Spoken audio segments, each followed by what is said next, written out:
Hello बच्चों, let's read the question.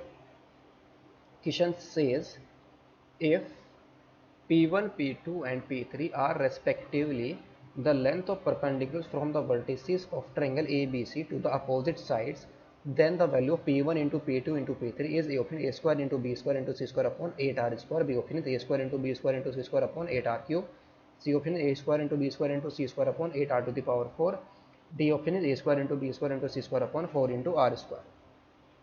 इस question को सोल्व करने के लिए जो की कॉन्सेप्ट हम यहाँ पर यूज़ करेंगे, की कॉन्सेप्ट इस एरिया ऑफ ट्रायंगल का फॉर्मूला हम इसमें यूज़ करेंगे.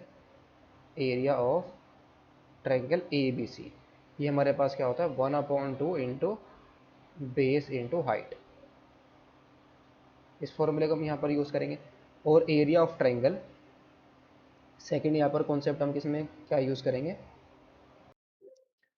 जो हमारा एरिया ऑफ ट्रायंगल होता है या आर, आर हमारी क्या है सरकम रेडियस. देखिए capital R is equal to क्या होता है हमारा A B C 1/4 into A B C upon में डेल्टा. ये हमारे पास किसकी वैल्यू होती है, सरकम रेडियस की वैल्यू. तो इस फॉर्मूले को भी हम यहाँ पर यूज़ करेंगे. क्वेश्चन के अंदर हमें गिवन क्या है, लेट सपोज ये हमारा एक ट्रायंगल है A B C, this is our triangle A B C. फिर क्या गिवन है, P1 P2 P3 are the perpendicular from the vertices of triangle A B C to the opposite side. यानी कि P1 P2 P3 हमारे क्या perpendicular है, opposite side से जो डाले जाएंगे परपेंडिकुलर्स. तो अगर हम इनको यहाँ से बनाएं तो क्या बन जाएगा हमारा, सबसे पहले तो जो वर्टेक्स ए है से हम परपेंडिकुलर ड्रॉ करेंगे. यहाँ से हमने एक परपेंडिकुलर ड्रॉ करा सामने वाली साइड पर. ये परपेंडिकुलर लेट सपोज हमारा क्या है P1 है. फिर B से हमने इस पर ड्रॉ किया सामने वाली साइड पर, और C से फिर सामने वाली साइड पर हमने perpendicular.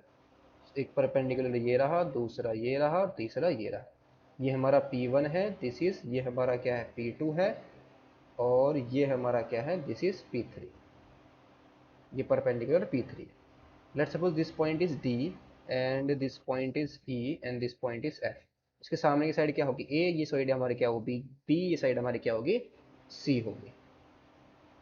So now let A B C D are the sides of triangle. हमें P1 into P2 into P3 की वैल्यू को फाइंड आउट करना है.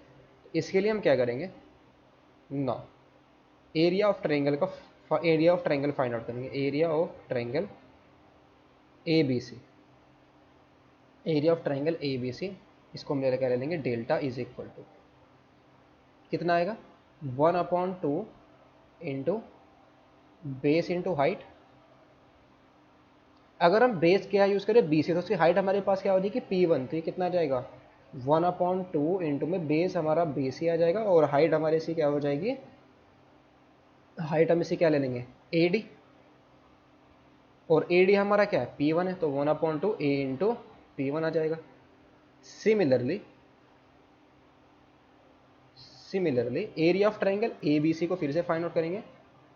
Area of triangle A B C यानी कि delta is equal to 1/2 base into height. इस बार हम बेस का यूज़ कर रहे हैं ए सी, सो ये वैल्यू आ जाएगी हमारे पास ए सी, और इंटू में क्या आएगा बी ई, इसका परपेंडिकुलर आ जाएगा. और बी ई हमारा क्या है 1/2 इंटू बी ई हमारा है P2, सो ए सी इंटू में P2 आ जाएगा. और यहाँ से अगर हम ए सी की वैल्यू फाइंड आउट करें, ये हमारा ए है ना, ए सी हमारा क्या है बी है, तो यहाँ पर हम बी को भी पुट कर देंगे, तो 1/2 इंटू में बी और इंटू में P2. And similarly area of triangle A B C दूसरे से तीसरे से फाइंड आउट करेंगे. तीसरी साइड को अगर हम बेस लेंगे ए बी को बेस लें, तो ये हमारा क्या आ जाएगा delta is equal to 1/2 into में ए बी और इंटू में सी एफ. 1/2 ए बी हमारा क्या है सी के इक्वल है, ए बी हमारा सी है, और सी एफ हमारा क्या है P3 है. तो ये वैल्यू आ जाएगी हमारे पास. ना हमें किसकी वैल्यू चाहिए P1 P2 इंटू P3 की वैल्यू चाहिए. सो P1 into P2 into P3 ये वैल्यू हमें चाहिए. तो यहाँ से हमारे पास P1 की वैल्यू, ये हमारा डेल्टा के इक्वल है ना, तो P1 इज इक्वल टू कितना आ जाएगा, 2 इंटू डेल्टा अपॉन में ए आएगा, इंटू में P2 की वैल्यू यहाँ से कितनी आ जाएगी, हमारा डेल्टा के इक्वल है, डेल्टा हमारा एरिया ऑफ ट्रायंगल है, तो ये कितना आ जाएगा 2 इंटू डेल्टा अपॉन में बी के इक्वल आएगा, और इंटू में कितना आ जाएगा 2 इंटू डेल्टा अपॉन सी के इक्वल आ जाएगा। सो ये 2 टू जा 4 टू जा 8 इंटू में डेल्टा और अपॉन में कितना आ गया हमारा ए बी सी। डेल्टा का क्या आ जाएगा, क्यूब आ जाएगा ना यहाँ पर, A delta into delta into delta, delta cube, और अपॉन में ए बी सी। ये हमारा क्या है, P1 P2 P3। अब हमें क्या चाहिए, कैपिटल आर भी तो चाहिए इनके सर्कम रेडियस। तो सर्कम रेडियस की फॉर्म के अंदर अगर हम इसको लिखें, सिंस वी नो दैट, जो हमारी सर्कम रेडियस होती है यानी कि capital R is equal to, ये क्या होता है हमारा ए बी सी अपॉन में 4 इंटू डेल्टा। तो यहाँ से हमारे पास डेल्टा की वैल्यू कितनी आ जाएगी, 1/4 into A B C upon में कैपिटल आर आ जाएगा, इसमें हम पुट कर देंगे। तो this implies P1 into P2 into P3 is equal to कितना जाएगा, 8 into 1/4 into A B C upon में आर, और उसकी पावर कितनी आ जाएगी 3, और अपॉन में ए बी सी। ये वैल्यू हमारे पास बन जाएगी। इसका क्यूब करेंगे तो कितना आ जाएगा, 8 इंटू ए cube B cube C cube, और 4 का क्यूब कितना आएगा 64, और अपॉन में कितना आएगा हमारा आर क्यूब आ जाएगा, और इंटू में ए बी सी नीचे आ जाएगा। यहाँ से 8 8 जा 64, तो 1/8 आएगा नीचे, और ऊपर हमारा कितना जाएगा, ए स्क्वायर बचेगा, बी स्क्वायर बचेगा, सी स्क्वायर बच जाएगा, और नीचे हमारा आर क्यूब है।